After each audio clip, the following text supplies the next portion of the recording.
الحمد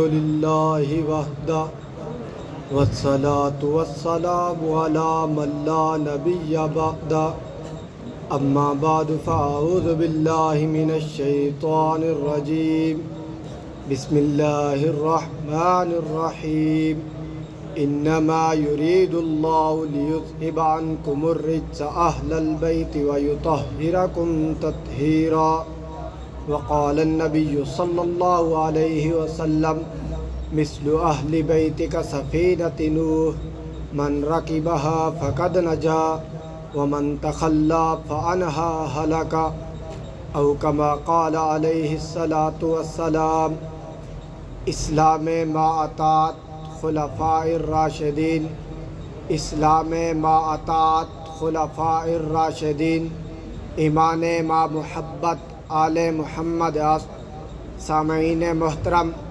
مسلک اہل سنت والجماعت سے تعلق رکھنے والے غیرت مند غیور نوجوان سنیوں، تصحیح العقائد مسلمانوں میں جس طرح صحابہ کرام کے ایمان اور خلفائے راشدین کی عظمت کا اعتقاد ضروریات مسلک میں سے ہے، اسی طرح اہل بیت کرام رضوان اللہ علیہم اجمعین کی عظمت کا اعتقاد بھی ضروریات مسلک میں سے ہے۔ اللہ رب العزت نے اہل بیت کی عظمت کو قرآن کریم میں بیان فرمایا اور اللہ کے نبی صلی اللہ علیہ وسلم نے اپنے فرامین میں بیان فرمایا۔ چنانچہ امام احمد بن حنبل طبرانی میں ذکر کرتے ہیں اور المعجم الکبیر کی جلد 3 صفحہ 47 حدیث نمبر 2641 میں بھی موجود ہے۔ صحابی عبداللہ بن عباس رضی اللہ عنہ راوی ہے، اس آیت کے تحت فرماتے ہیں قُلْ لَا أَسْأَلُكُمْ عَلَيْهِ أَجْرًا إِلَّا الْمَوَدَّةَ فِي الْقُرْبَى کی تفسیر بیان فرماتے ہیں۔ آقا علیہ الصلاۃ والسلام سے پوچھا گیا ہم پر کس کی محبت لازم ہے؟ فرمایا آپ پر علی، فاطمہ، حسن و حسین کی محبت واجب ہے۔ اب اعتراض یہ ہوتا ہے اہل بیت سے مراد فقط نبی کی ازواج ہیں نہ کہ نبی کی اولاد ہیں۔ کچھ کہتے ہیں نبی کی اولاد ہیں نہ کہ نبی کی ازواج ہیں۔ ارے قرآن اٹھا کر دیکھیے تو صحیح، انما یرید اللہ لیذہب عنکم الرجس اہل البیت ویطہرکم تطہیرا۔ ایک بندہ کہنے لگا اس سے مراد کون لوگ ہیں؟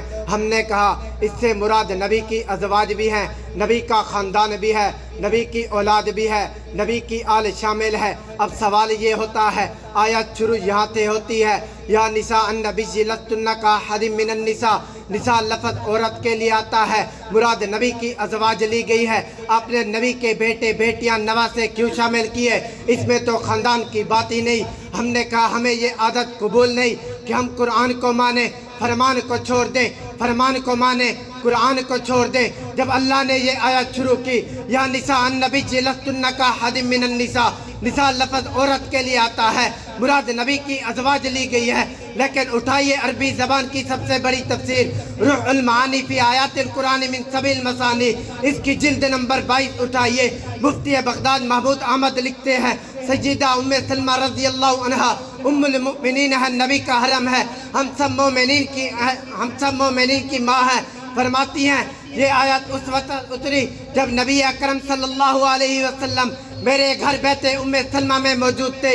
فرمایا میری بیٹی فاطمہ کو بلاؤ، میرے داماد علی کو بلاؤ، میرے نواسے حسن و حسین کو بلاؤ۔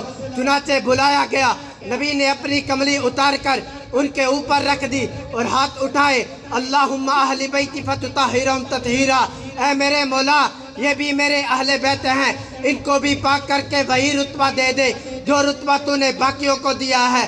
اہل سنت والجماعت احناف دیوبند خدا کے قرآن کے بنائے ہوئے اہل بیت، نبی کی ازواج کو بھی اہل بیت مانتے ہیں، رسول خدا کے بنائے ہوئے نبی کے خاندان کو بھی اہل بیت مانتے ہیں، کیونکہ قرآن کریم بھی ایمان کا حصہ ہے، فرمان کریم بھی ایمان کا حصہ ہے۔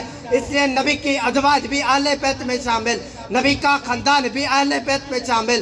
میرے بھائیوں، پیغمبر کی ایک تمنا تھی یا اللہ تو نے نبی کو جلوت بھی دی ہے، خلوت بھی دی ہے۔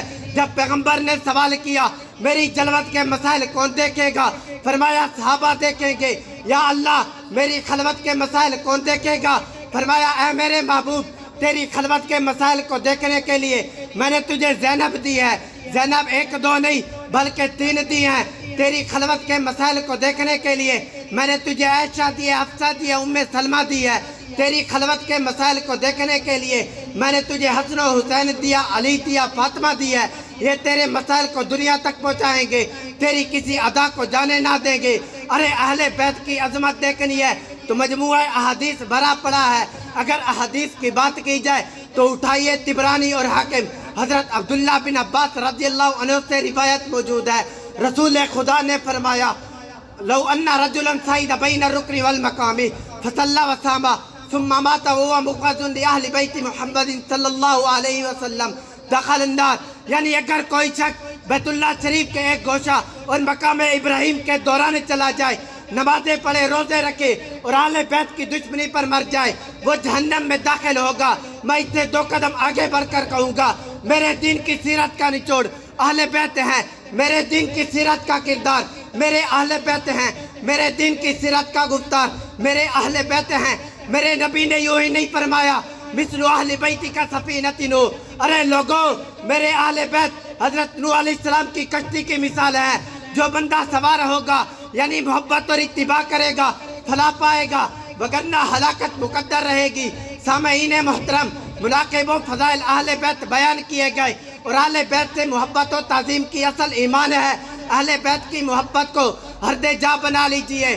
بقول شاعر، خمیری یہ فراست ہے کہ ندانی ہے، خمیری یہ فراست ہے کہ ندانی ہے، حب اولاد نبی آل نبی مسلمانی۔